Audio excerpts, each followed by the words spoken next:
babae ka lang.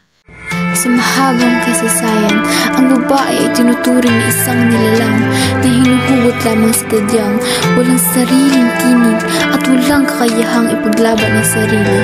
Sa kasalukuyang lipunan, nanatili pa rin ang paniwalang sumasakal sa kanila. Kumain na kayo! Maging sa pamilya, ramdam ang hindi pantay na pagtingin. Madalas ay pinapabura ng kalalakihan sa modisyon at pribilehiyon, habang ang kababaihan ay inaasang Nandito na ang papupungan na. Halika na, kumain na tayo. Oh, tignan yung kuya nyo. Tignan yung kuya nyo. Dito ka na pala. Oh, ano, engineer na. O, ano kayo? Mga paslupa. Tignan nyo, malaking sweldo. Maraming babae. Kahit kayo mga babae, parang walang deal kayo eh. Bakit? Kasalanan ba namin pinanganak kaming babae?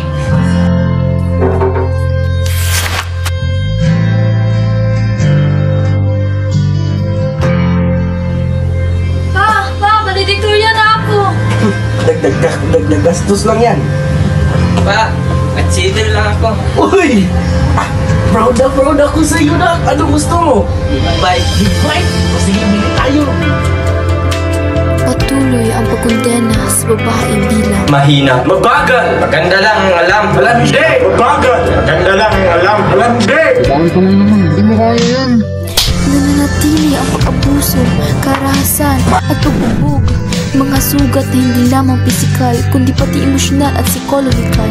Sa bawat sulok ng lipunan, may babaeng nahihipuan, nagsuot lang sa Maria Clara ng damit ng may kagandahan. Ang tingin agad ng iba'y isa itong pang-akit sa kalalakihan. Naglalandakan ng pataas ang mga kaso ng mga kababaihang biktima ng pagkakahasan.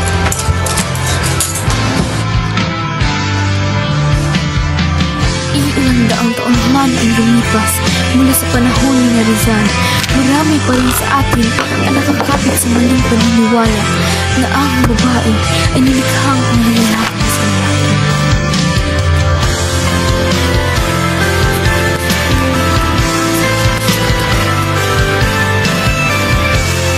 Ngunit hindi ito ang katotohanan. Tayo sa ibang sunod-sunuran kay Adan, sa kabila ng mababang tingin ng lipunan, nagniningis ang kanilang tapang. Ang opresyon, paniniin, pang-aabuso at diskriminasyon ay dapat nang makasan. Ang babae hindi dapat ikulong sa imahe ng kahinaan. Sila ay may kakayahang magipagsabayan, magtagumpay at ipaglaban ang kanilang karapatan. Hindi natin kailangang ulitin ang kasaysayan ni Huli. Hindi natin kailangang manahimik dahil tayo ay malakas, matapang at may prinsipyo. At kailanman, hindi ako magiging alipin ng lipunan kung may kilala lamang sa kapangyarihan ng lalaki. Dahil babae ako. Babae ako. Babae ako. Babae ako. Babae ako. Babae ako. Babae ako. Hindi ako babae lang. Dahil babae ako, hindi ako babae lang.